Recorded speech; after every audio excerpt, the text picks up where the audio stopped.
profe. Sí. ¿Hay que presentar carpeta? Ya les voy a avisar, pero me parece de que no. No vamos a presentar, Karen. Ustedes tengan su trabajo práctico al día, porque eso les va a ayudar para el final. Bueno, gracias. Lo que sí, los que tienen que, creo que era el grupo de las chicas de Nerea, son los que faltan, creo que no recibí. Le falta corregir el trabajo práctico, no corregir, incorporar lo que es bibliografía. ¿Sí? Nada más. Bueno, profe. Cada uno sabe las faltas que tuvo, así que con respecto al 80% de la asistencia, también eso, porque eran requisitos. Entregar el trabajo práctico, ¿qué más? Trabajo práctico, los parciales y el 80% de la asistencia.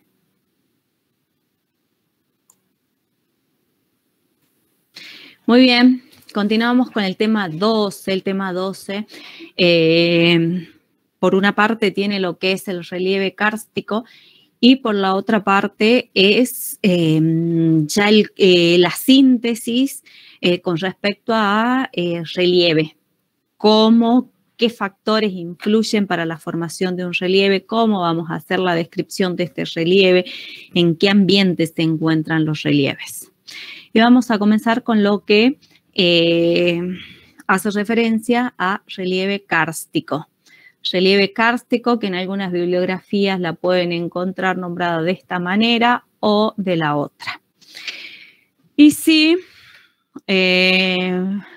yo tengo que observar este grafiquito de abajo, Marcelo, ¿está presente?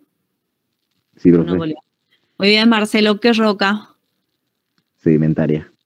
Exacto, sedimentaria. Y si vemos los ladrillitos, Marcelo, más específicamente a qué estamos haciendo referencia. Roca caliza. Perfecto. Entonces, este relieve kárstico se lleva a cabo en una roca sedimentaria química, como dice Marcelo, tiene más posibilidades de formarse en una caliza, pero también en una dolomía, por ejemplo. La dolomía es carbonato de calcio y magnesio. La caliza es carbonato de calcio únicamente. ¿Y cómo se lleva a cabo ese relieve kárstico? Fíjense en que en esta imagen tenemos esta roca caliza. Con el tiempo, esa roca caliza va a experimentar una meteorización química, ¿sí? Con el tiempo vamos a tener algo parecido a esto, ¿sí? Porque acá va a ocurrir una meteorización química. Sobre la superficie vamos a observar distintas formas del relieve, ¿sí? Parecido a esto, por ejemplo, esta imagen. Y hasta llegar a tener alguna forma que hace referencia a este relieve kárstico. Entonces, yo les dije de que esta roca caliza va a experimentar una meteorización química. ¿Qué meteorización química va a experimentar? Va a experimentar una carbonatación.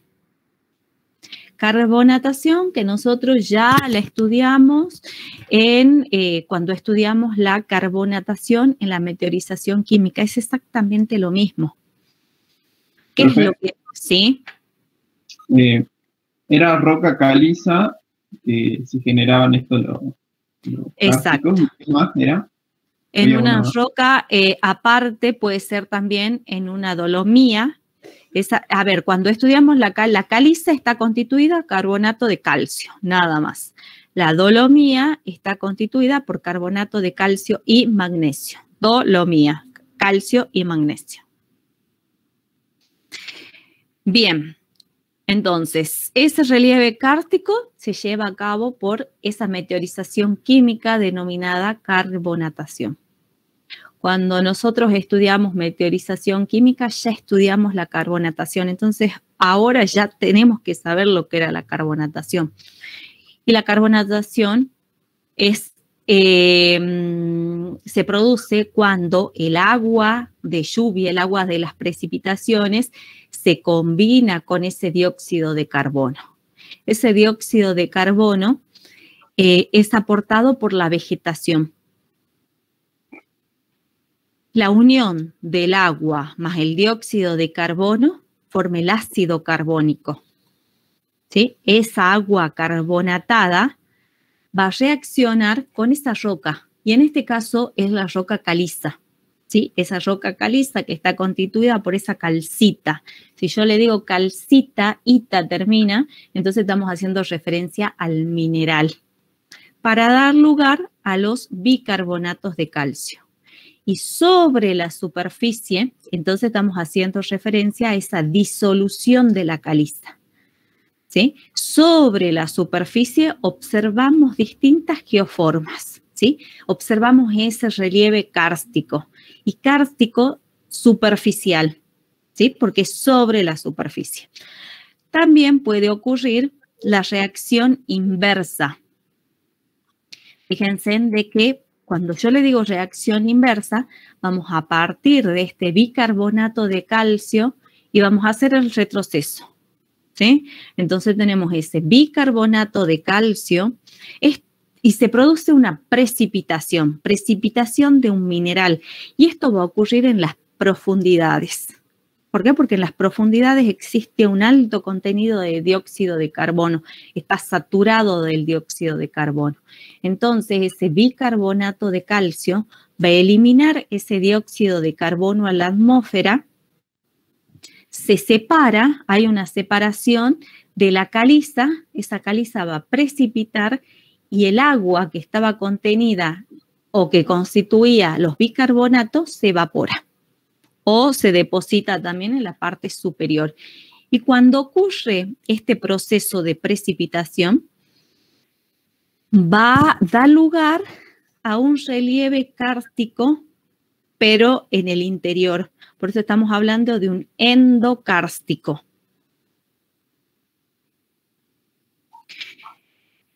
¿Qué es lo que necesitamos? Sonbori dice de que para que exista este relieve kárstico tiene que estar presente esa roca soluble. Esa roca soluble que nosotros las nombramos como la caliza, como la dolomía. Esa roca soluble tiene que estar diaclasada. Y si les digo diaclasa, ¿qué es la diaclasa? A ver, alguno, ¿quién me puede explicar? Son fracturas en la superficie de la roca que no llegan a dividirla. Son fracturas en la roca, se divide la roca, Matías, pero no existe un movimiento de un bloque con respecto al otro. ¿Sí? Debe existir una pendiente moderada, apenas una pendiente, no tiene que ser una fuerte pendiente. ¿Por qué? Porque si tenemos una fuerte pendiente, el agua va a fluir y no va a producir esa disolución. Y las precipitaciones también tienen que ser moderadas. Fíjense en de que acá también dijimos de que es necesaria la presencia del dióxido de carbono. ¿Sí? Esa presencia de dióxido de carbono es aportado por la vegetación. Entonces también está presente el dióxido de carbono, necesitamos esa agua para que se forme ese ácido. Ese ácido va a reaccionar con esta roca sobre la superficie, se produce la disolución y se observan distintas formas. Cuando se produce, cuando se produce la infiltración de esa agua acidificada y en el interior también encuentra esa roca caliza, Cuando hay en el interior la roca caliza, se produce la reacción inversa y se produce la precipitación del mineral. Entonces, por una parte tenemos un relieve kárstico superficial y por otro lado tenemos un relieve kárstico interior o endokárstico, ¿sí? Exokárstico y endokárstico. Y vamos a ir analizando las formas o describiendo las formas que se observan. Y nos encontramos con una forma denominada lapiaz o lenars. Fíjense, los lapiaz o los lenares son cavidades, son surcos o cavidades separados por tabiques más o menos agudos, ¿sí? Son estos lapiaz. Surcos o cavidades separados por un tabique más o menos agudo. Aquí lo podemos observar bien, ¿sí? Todo es producto de esa reacción química. Está presente la roca carbonática. Esa roca carbonática experimenta esa meteorización ante la presencia del ácido carbónico y como consecuencia, fíjense, acá quizás hubo diaclasas. Entonces, sobre esas diaclasas comienza a generarse la disolución. Luego también tenemos los poljes, que los poljes son depresiones o valles cerrados de forma horizontal enmarcadas por pendientes o vertientes abruptas, ¿sí? Siempre está disponible esa roca sedimentaria química.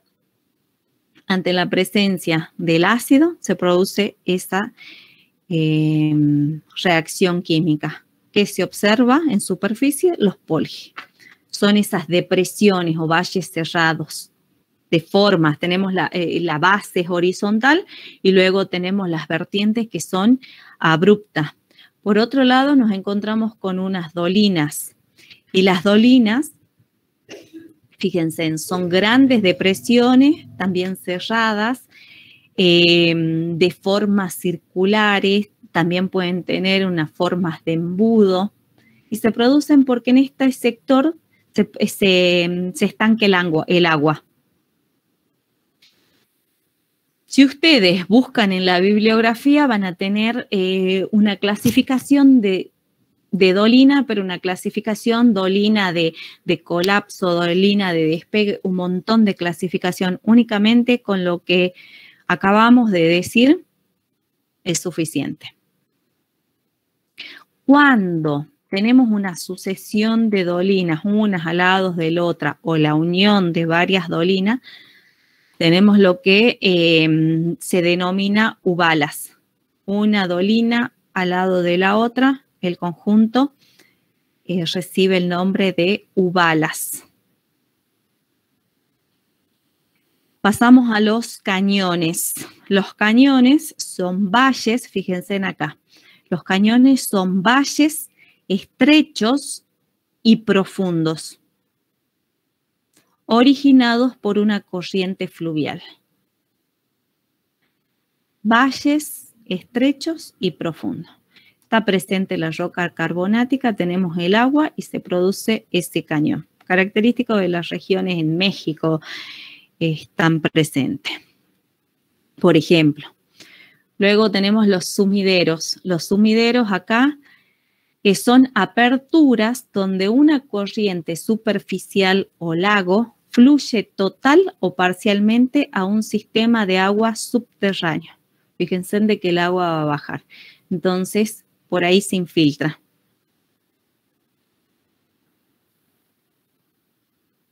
Pasamos a lo que son las simas. Y las simas son aberturas estrechas que comunican la superficie con las galerías. Esta es una galería, ¿sí? Una galería es un conducto horizontal, ¿sí? Esta es una galería. Luego tenemos las cavernas o las cuevas, se crean cuando el agua se infiltra por las fisuras del terreno calizo y circula de forma subterránea. Y en su interior se encuentran las estalactitas y estalagmitas. Esto es una caverna, ¿sí? En el interior de estas cavernas, se encuentran saturadas de dióxido de carbono. Y aquí en estas cavernas se produce el proceso de precipitación. El proceso de precipitación que da lugar a la formación de estalactitas y de estalagmitas. Vamos acá. Las estalactitas son estas. Y las estalagmitas son la parte basal. ¿Cómo se forman estas estalactitas y estas estalagmitas? En el interior de estas estalactitas hay un conducto por donde baja los bicarbonatos de calcio, ¿sí? Cuando están bajando, se produce la precipitación. Puede caer en la superficie, en la parte basal puede caer el mineral, ¿sí? Cuando cae el mineral en la parte basal, se produce esta acumulación de ese mineral y estamos en presencia de una estalagmita, ¿sí? La estalagmita es la que se forma en la parte de abajo y las estalactitas en la parte de arriba, ¿sí? Son columnas que se forman a partir del agua rica en carbonato que gotea del techo y las estalagmitas a partir del agua depositada en el suelo, ¿sí? El agua se deposita en el suelo y se acumula el mineral. Y esa forma, esa morfología reciben el nombre de estalagmita y estalactita. Cuando se unen las estalactitas y las estalagmitas van a dar lugar a la formación de una columna. Fíjense acá, aquí estamos en presencia de la precipitación del mineral. La columna se forma a partir de la unión de una estalactita y una estalagmita, lo que les acabo de decir.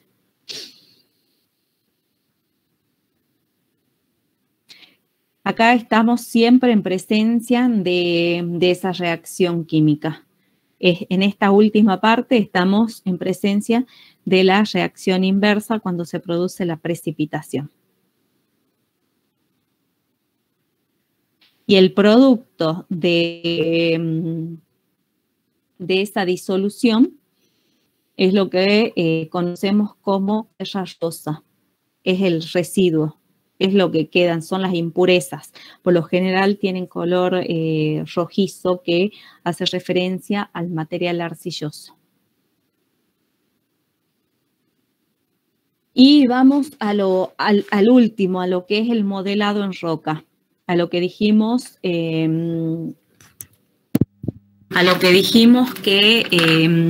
a ver, ya estudiamos, ya sabemos, ya en nuestra cabeza tenemos todo lo que hemos aprendido. ¿Me escuchan bien ustedes? Sí, profe. Bien. A ver, ¿cómo hacemos la descripción de un relieve?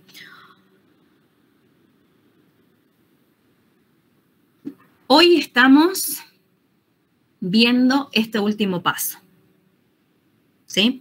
Este último paso dijimos de que la geomorfología estudiaba las formas del relieve en la superficie, ¿sí? Y también estudiaban los agentes que daban lugar a esas formas, a esos relieves. Nosotros, para hoy estudiar esos relieves, anteriormente hemos estudiado todo lo referido a las rocas, ¿sí? Y luego estudiamos los procesos morfogenéticos. ¿Por qué estudiamos los procesos morfogenéticos? Porque esos procesos morfogenéticos son los que actúan sobre esa roca. Pero ¿quién le dio lugar a los procesos morfogenéticos? Es el clima, ¿Sí? Por eso siempre, y cuando hacemos el estudio de una región climática, comenzamos con el clima, porque el clima es quien me va a determinar o quien determina el agente, quien determina los procesos morfogenéticos. Entonces, para hoy llegar a comprender lo que hace referencia al relieve, hemos venido dando varios pasos para dar el cierre de la materia. Y vamos a estudiar o vamos a analizar cómo se forman los distintos relieves. Estos procesos morfogenéticos que hace rato Julieta dijo que se dividían en procesos externos, procesos internos. Dentro de los procesos externos estaba la meteorización, está la meteorización, los procesos gravitacionales, los procesos de erosión. Están directamente relacionados con la condición climática, no así los procesos internos. Entonces, cuando analizamos un relieve, tenemos que tener en cuenta siempre 4 factores en su descripción. Un factor climático. ¿Por qué el factor climático? A ver, ¿alguien se imagina por qué el factor climático y por qué el factor climático como en primera posición?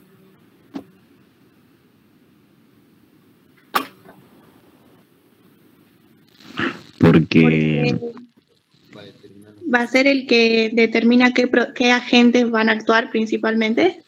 Exacto. ¿Qué proceso morfogenético también, profe? Exacto. Va a determinar quién es el agente morfogenético y más bien, como dice Marcelo, quién va a ser el proceso morfogenético que va a actuar, ¿sí?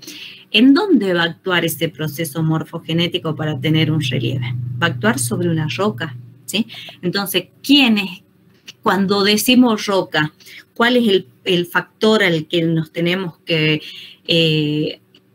remontar? Es a la litología. ¿Sí? La litología es el tipo de roca, la litología determina la composición mineralógica de la roca, el estado de agregación, si está más o menos cementado. Es todo lo que estudiamos en la parte de roca. El factor estructural también forma parte. Y cuando hablamos de factor estructural hacemos referencia a lo que son fallas, a lo que son diaclasas, a lo que son las líneas de debilidades, las fracturas. Cuando hablamos de tiempo, es el tiempo, el factor temporal. Si analizamos un periodo de tiempo largo, en ese periodo de tiempo largo, mayor va a ser la actuación de los procesos morfogenéticos determinados por el clima. Si hablamos, y quizás en ese tiempo más largo, vamos a tener un relieve mucho más desarrollado, más característico de una zona, y también puede ser de que si hacemos el análisis en un tiempo largo, también ese relieve puede ser de que no se mantenga en el tiempo, ¿sí? O también puede ser de que si hacemos el análisis en un periodo corto de tiempo, es posible que ese relieve no tenga una geoforma bien definida, que recién comienzan a actuar esos procesos en el factor litológico. Entonces, cuando analizamos un relieve, fíjense en que son factores que nosotros durante el cursado lo hemos estudiado.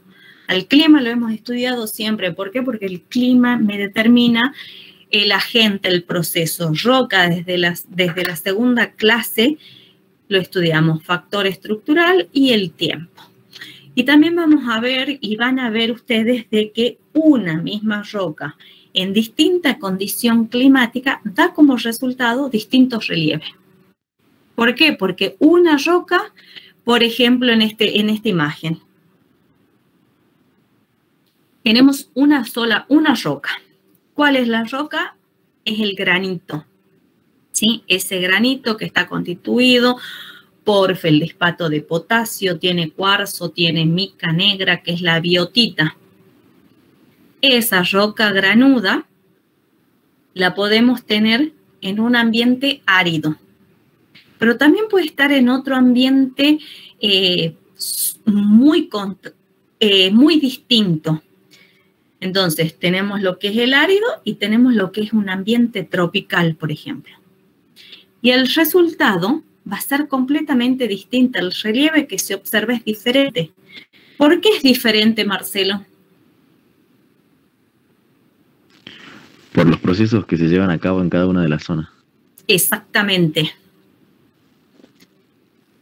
Estamos viendo de que en una región árida tenemos ese contraste, esa diferencia de temperatura, ¿sí?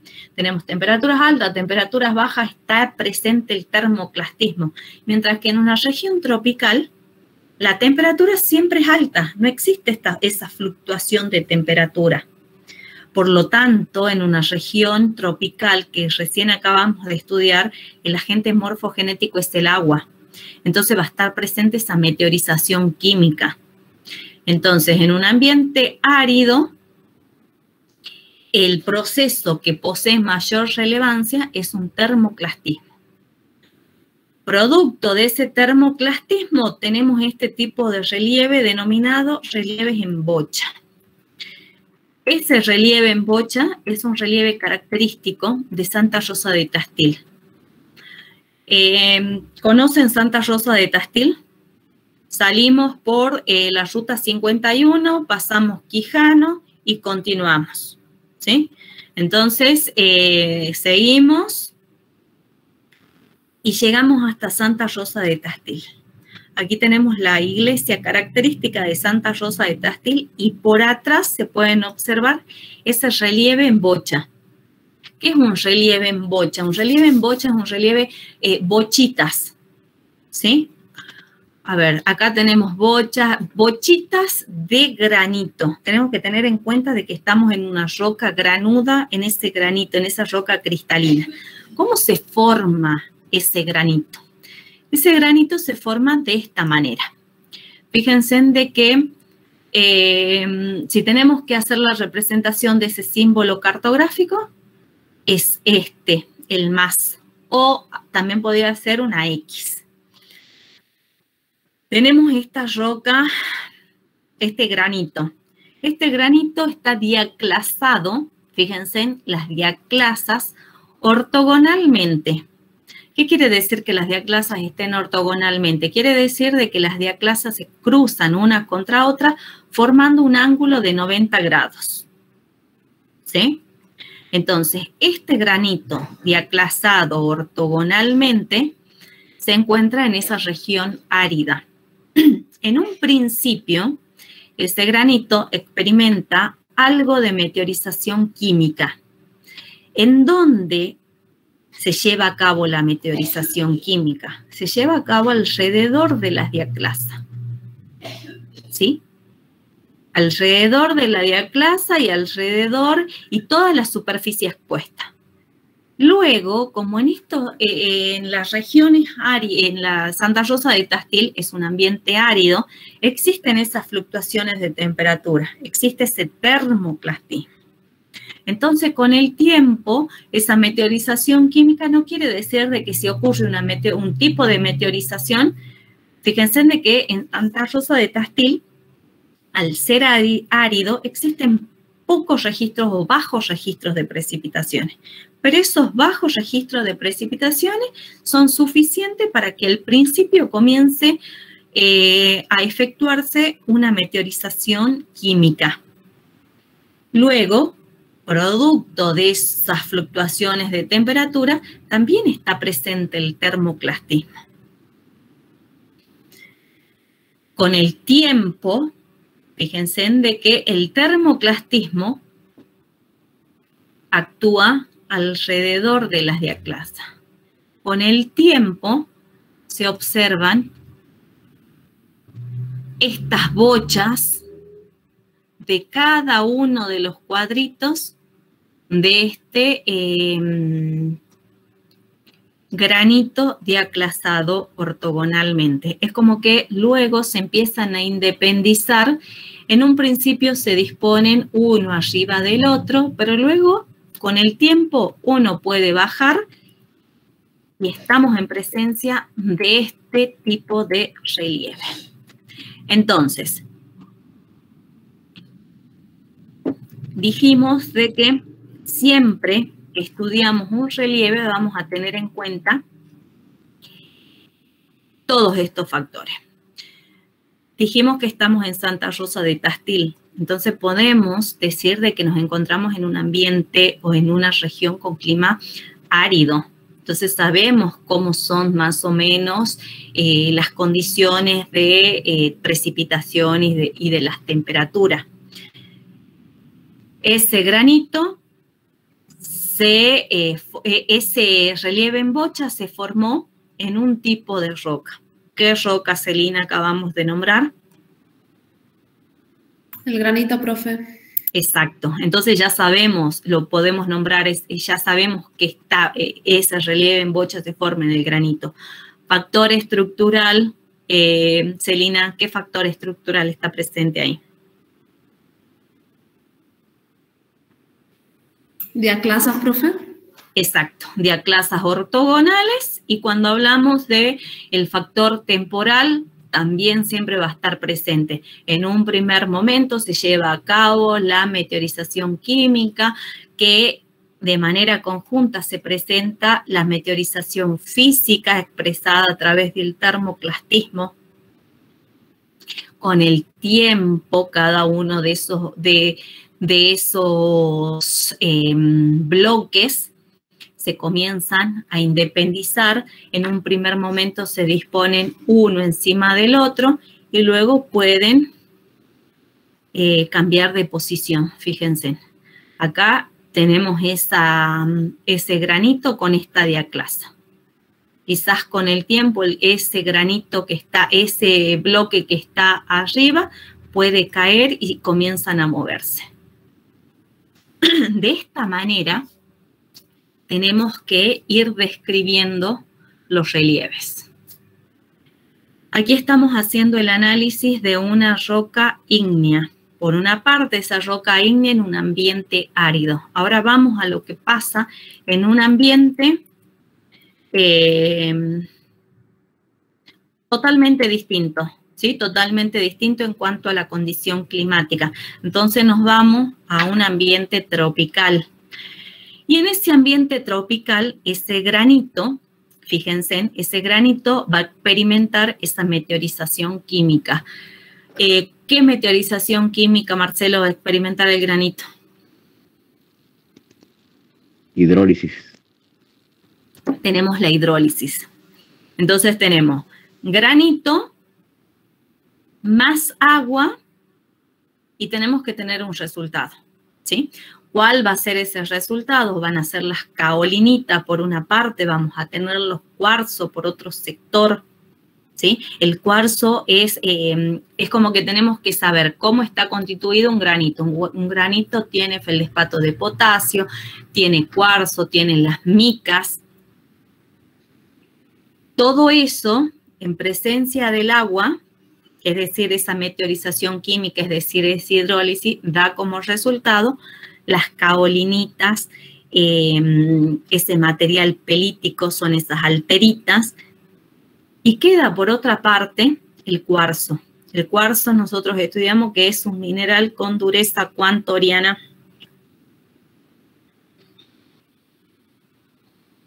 A ver, ¿quién sabe la dureza del cuarzo? 7. 7, profe. Dureza 7, entonces un mineral que también tiene una gran dureza, por lo tanto, se mantiene. Fíjense, nos detenemos en este sector nada más. Este sector tenemos está presente ese granito. Ese granito más el agua. Ese granito va a experimentar esa meteorización química.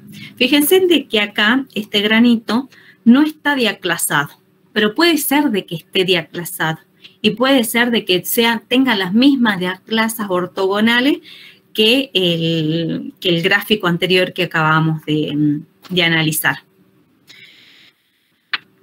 Producto de esa hidrólisis, en los laterales de ese granito nos encontramos con las alteritas, con esas caolinitas, con ese material fino, ¿sí?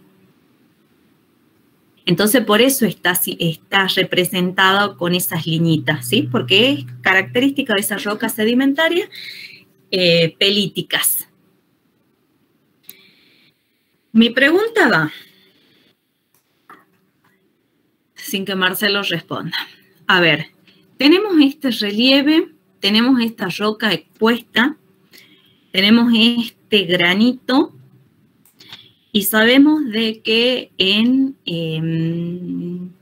Brasil llueve todos los días y el registro según Köppen nos dice de que tenemos 600 milímetros y 18 grados centígrados. Si tenemos esa cantidad de precipitación y todos los días llueve y todos los días se produce esa meteorización química, ¿a qué se debe de que ese granito se mantiene en el tiempo? De que ese granito no baja y de que ese granito sigue con el tiempo y que ese granito sea fotografiado de manera constante. ¿De la vegetación? Vegetación. ¿Vegetación en dónde? A ver, ¿quién respondió? Yo, Matías. Matías, nos fijemos de que ese granito en la parte de arriba es un granito que no tiene nada de vegetación. La vegetación está en los laterales, ¿sí? La vegetación está emplazada en estos laterales. Y esa vegetación está en estos laterales porque se encuentra ese material pelítico. Ese material pelítico es lo que le permite el establecimiento de la vegetación. Pero en la parte superior, en el sector donde existe esa roca que está descubierta, de esa roca cristalina, no tiene vegetación. Profe, ¿puede ser por, no sé, la compactación, la consolidación de la roca? No. ¿La pendiente? La pendiente. ¿Quién respondió? Yo, profe. ¿Yo quién? Matías. No los veo. Es la pendiente, el factor topográfico. ¿Qué es lo que hace la pendiente? La pendiente condiciona la meteorización. Hace de que esa meteorización química sea muy lenta. Existe meteorización química. Está representada en el producto de esa meteorización química que se observa en los laterales. Pero no existe una gran meteorización química. Si existiría esa meteorización química, esta roca ígnea sería baja. ¿Qué es lo que pasa? El agua que cae todos los días baja rapidísimo, porque fíjense en cómo es la pendiente. Baja tan rápido que no le da tiempo a que se lleve a cabo que esa meteorización química no sea tan rápida. Profe, ¿puede ser también porque tiene un alto porcentaje de cuarzo ese granito?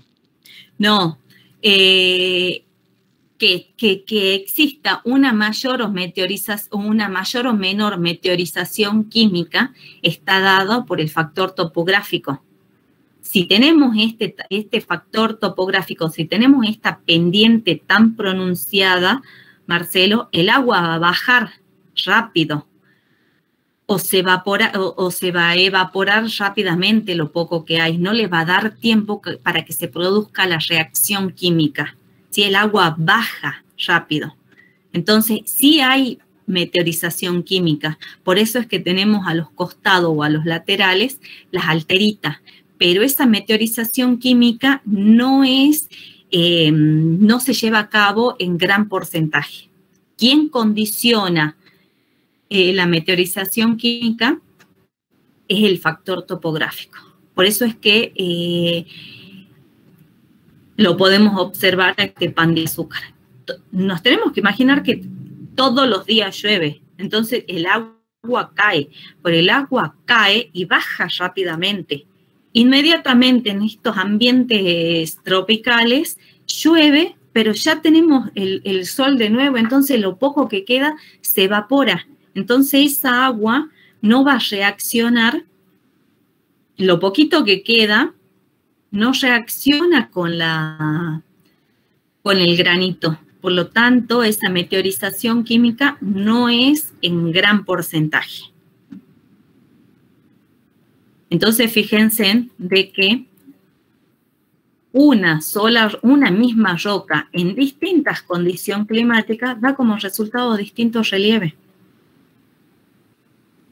¿Se entiende eso? Sí, profe.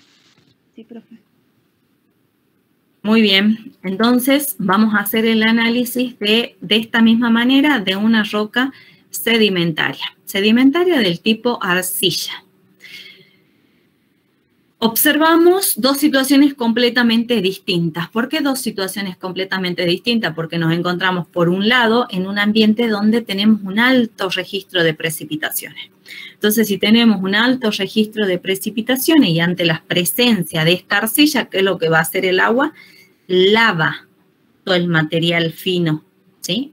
En superficie observamos relieves bajos, relieves sin una forma definida. Todo lo contrario ocurre en un ambiente árido en donde tenemos registros de precipitaciones, por ejemplo, entre 200 o 300 milímetros.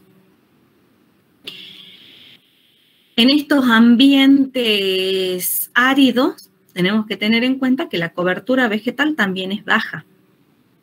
Las precipitaciones son torrenciales.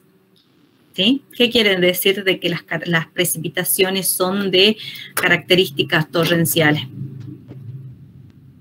Que son en un periodo corto de tiempo y son muchas, digamos. Tenemos un gran milimetraje en un periodo corto de tiempo, ¿sí? Y a ver, esas precipitaciones, ese milimetraje, ante la presencia de una roca arcillosa, la arcilla tiene una baja permeabilidad. Por lo tanto, el agua comienza a fluir a favor de la pendiente, ¿sí? Entonces, en un principio se comienzan a formar esos surcos, luego se observan esas acanaladuras, se observan en algunos sectores esas cárcavas y como resultados tenemos este tipo de relieve. Denominados, ¿cómo se llaman estos relieves? Badlands. Badlands. ¿Sí? Entonces, los badlands son característicos de ambientes también áridos. Tenemos que saber el clima, tenemos que saber la litología. Cuando hablamos de litología, tipos de roca, entonces tenemos que hacer alusión en qué tipo de roca lo observamos a estos badlands. Tenemos que saber cuál es el proceso y a ver cuál es el proceso que acabamos de nombrar.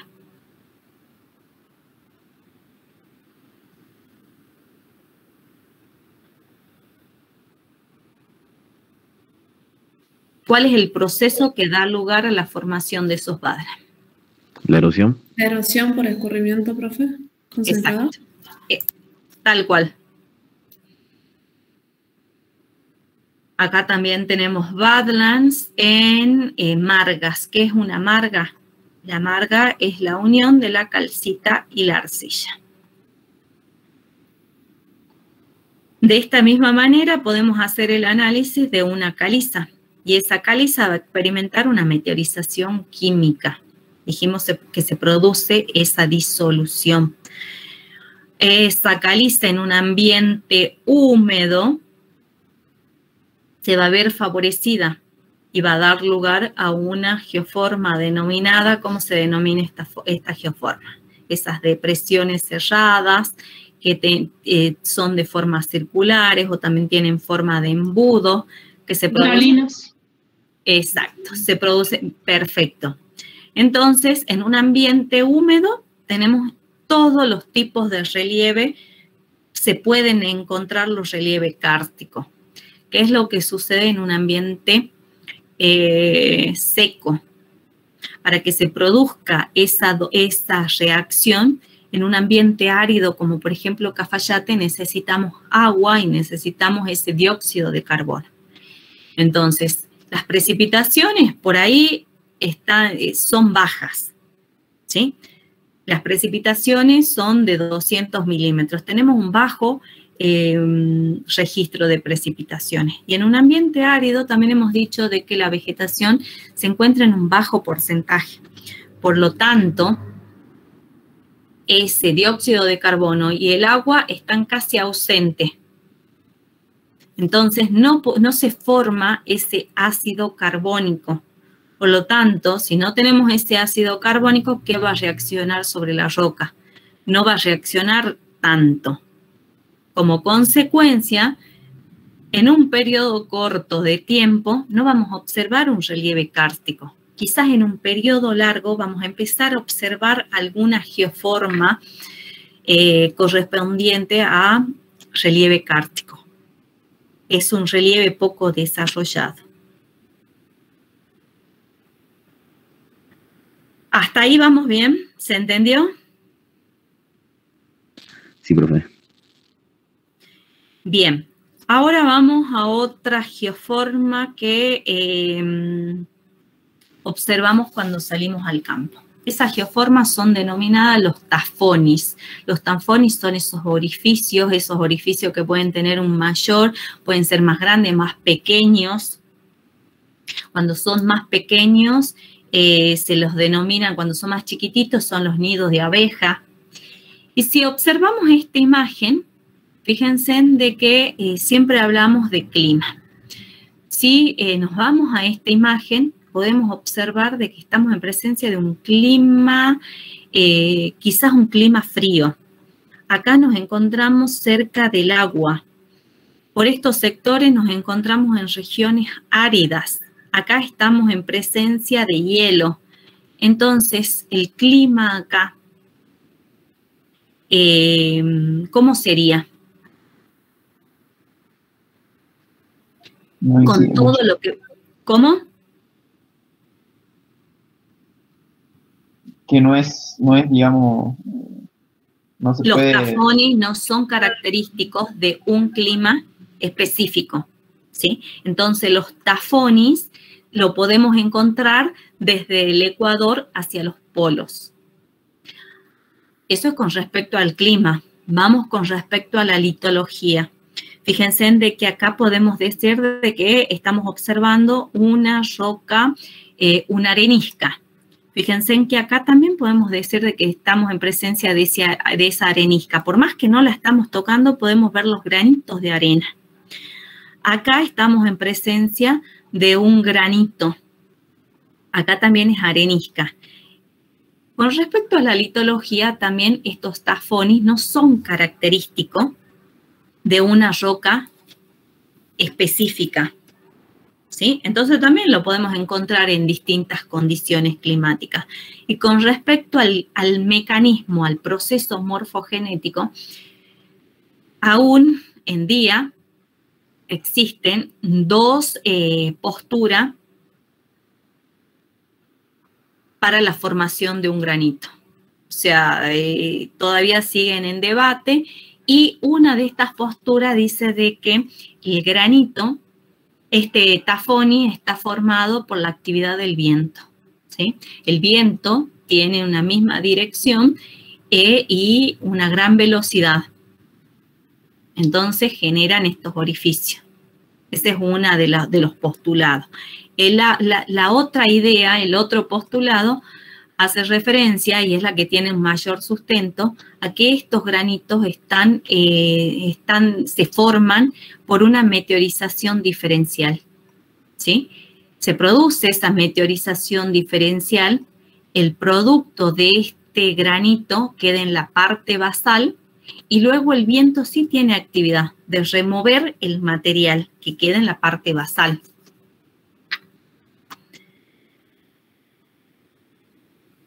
Acá podemos observar tafones. Cuando salimos al campo siempre van a observar los tafones en nuestra zona. Existen y están presentes en distintos ambientes y en distinta litología. Bueno, este es el pan de azúcar, esto es lo que vimos.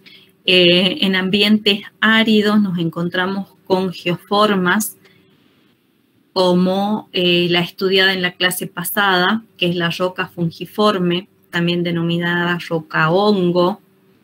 Y en esta roca hongo podemos observar que están presentes dos tipos de roca, de rocas en función a su resistencia. Tenemos una roca suprayacente, una roca superior, que posee una mayor resistencia, y una roca que se encuentra en la parte basal, que es una roca que posee una menor resistencia. Resistencia a los agentes, a los procesos característicos de estos sectores, de estas áreas. Podemos hacer referencia al viento que tiene actividad en este sentido, que remueve y transporta parte del material de este sector. El viento cargado también de partículas ejerce la erosión. Existen precipitaciones en estas áreas, entonces el agua escurre. Al ser una roca, la parte superior, al ser una roca más resistente, no se va a ver afectada tanto como la parte basal. Estas chimeneas de hadas, o también denominados sombreros de señorita, también poseen la misma caracterización y o descripción que una roca hongo o roca fungiforme, ¿sí? Característica de los ambientes áridos. Podemos observar que en el sector superior, la roca suprayacente posee una resistencia superior al sector basal. Acá de nuevo podemos observar esos tafones, y acá tenemos otra imagen característica de los ambientes áridos. Si tenemos que hacer esta descripción, tendríamos que comenzar con lo que es la descripción del clima, luego podemos hacer la descripción litológica, cuáles son los procesos que se llevan a cabo, qué geoforma estoy observando, los denominados tubos de órganos, que también, fíjense de que teniendo en cuenta los 4 factores, la descripción sale.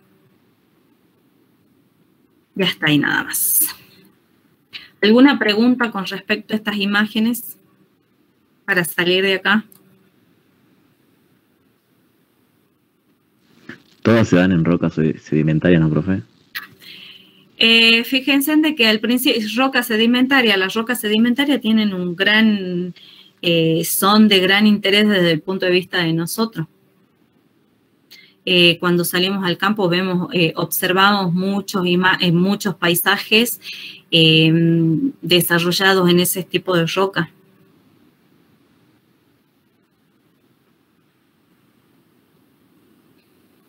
¿Alguien pregunta algo?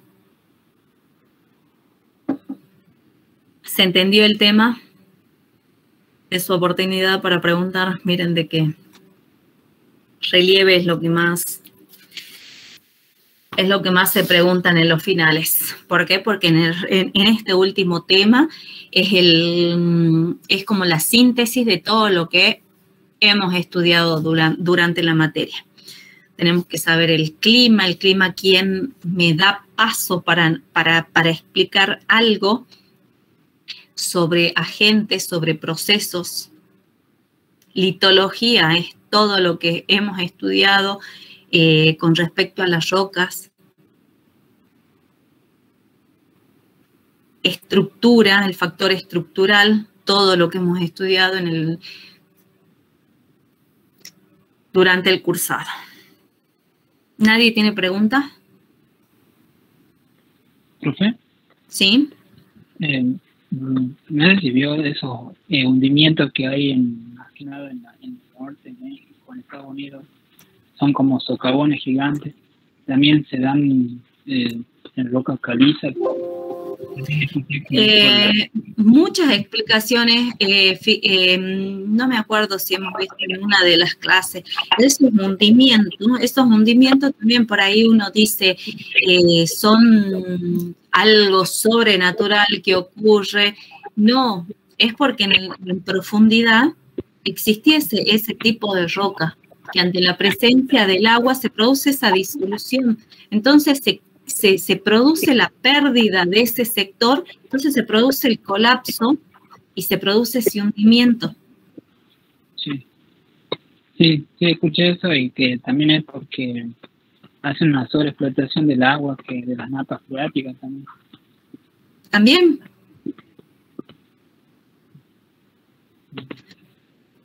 Bueno, ¿no hay más preguntas?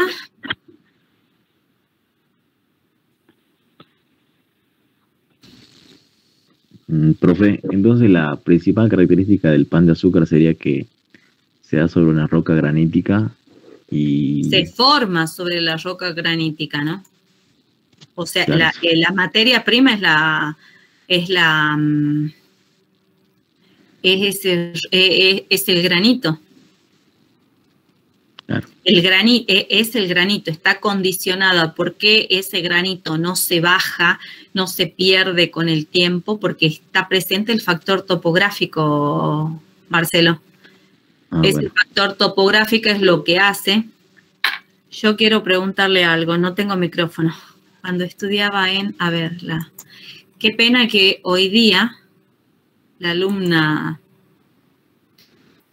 Silvana, cuando estudiaba en Río Gallegos, nos llevaron de viaje de campo a una laguna, la cual decía que forma...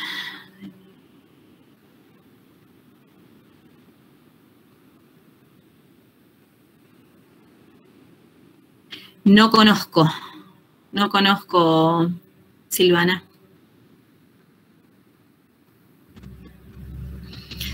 Hoy día se le extrañó a Silvana porque ella es la que pregunta todo con el micrófono.